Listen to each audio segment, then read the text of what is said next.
It is time for another episode of Dine with Clyne, and I'm here with my friend Aaron Clyne. We are doing another recipe from Travel, Eat, Repeat, a culinary nomad's journey. What are we making today, Aaron? We're gonna make some Belgian style mussels. So this will be a little bit different version of what you find in the book, but still quite delicious. Well, let's start off by saying, show me your mussels. Okay, no, these mussels, Aaron. These you want the bigger mussels. I want the bigger mussels. The bigger mussels. Okay. So these are lovely PEI mussels, cold water mussels. I mean, we're really lucky in Canada to have the best seafood in the world. So these guys are available all over the place from your local grocery store, seafood supplier, and they're delicious. And the day of shooting, how fresh are these mussels we have? These were in water yesterday. In water yesterday. They've made it from the East Coast here in Ontario for you on Dine with Clyne. All right. So what we're going to do here, we're going to saute off a little bit of Stemler's double smoked bacon. Beautiful, beautiful product. Give it a little bit of smokiness. We're going to add in some garlic, shallots, a couple of things of thyme and some scallion. Our friends over at Forefathers have supplied us with their lovely starter IPA.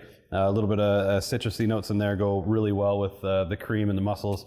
And then we're gonna steam them up and show you what that looks like. So we've made a lot of different mussels before. What makes this Belgian style mussels? So the addition of beer. Sometimes you put in things like mustard and celery.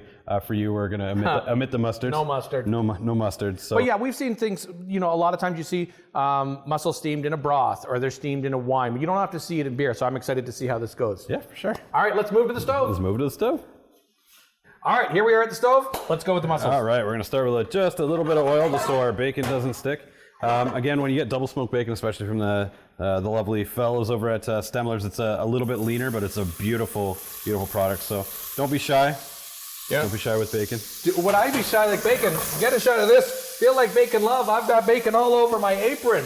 Well, I'm ready to go with some bacon. All right, so we're gonna just saute that off a little bit. And because it's double smoked, you don't need to, it's not gonna get crispy. You want that to be a little bit more meaty and toothsome.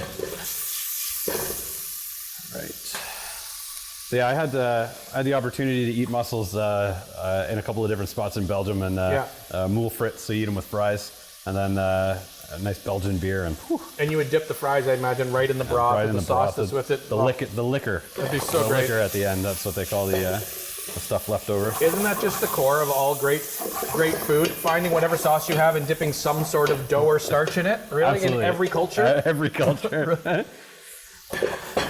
All right. Oh, I know.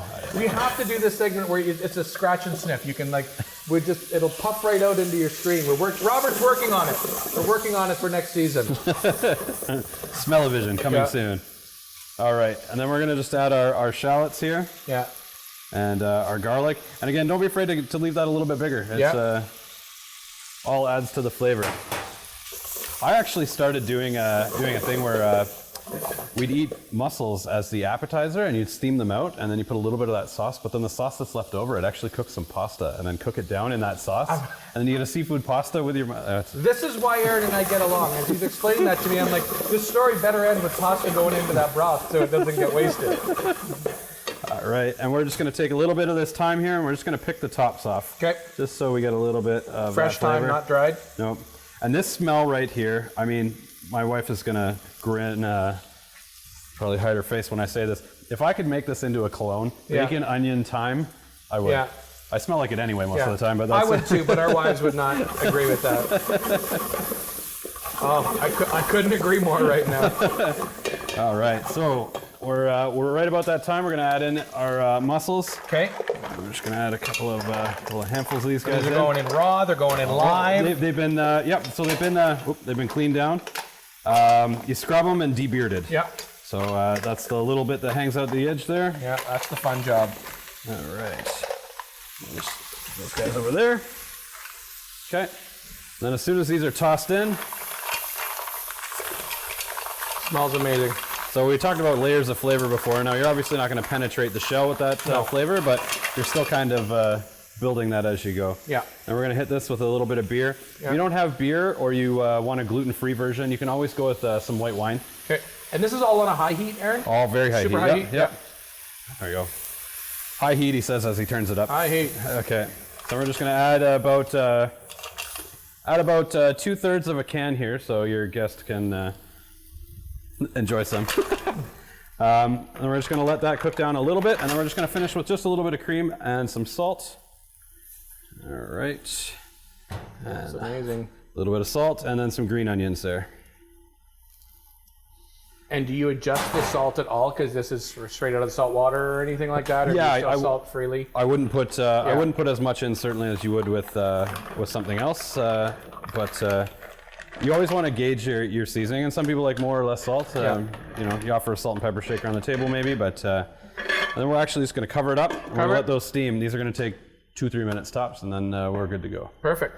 All right, our mussels are done. Our mussels are done. They've been to the gym. These look incredible. So we're just going to place these around. And again, you can just dump them in a bowl, but I like a little bit of finesse on these. This way you control how much broth is in there too. Yeah. Right? You want to save a little for your pasta Yeah. at the end.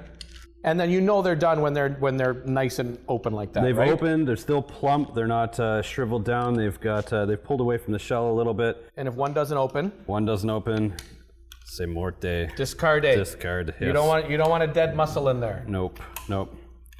It's a couch potato mussel, that does not work. All right, so just once we get a couple in here we're happy with, just take a little bit of that beautiful liquor there, we're just gonna pour that over top, just like that. And I'm going to actually take some of these microgreens from our friend over at Brown Manor Micro Farms from Cambridge there. And we're going to just garnish the top a little bit. And of course the signature. I knew it was coming. You knew it was coming. I had them around, you find them? I know.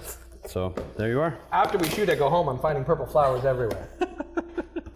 There we go. Belgian style mussels. Smells great. You can get it, or a modified version of it, in Travel, Eat, Repeat, A Culinary Nomad's Journey. I highly recommend it. Amazing, amazing recipes in here. Aaron, thanks so much for taking, we'll shake hands, for another segment on Dine with Clyne, and we'll see you next time.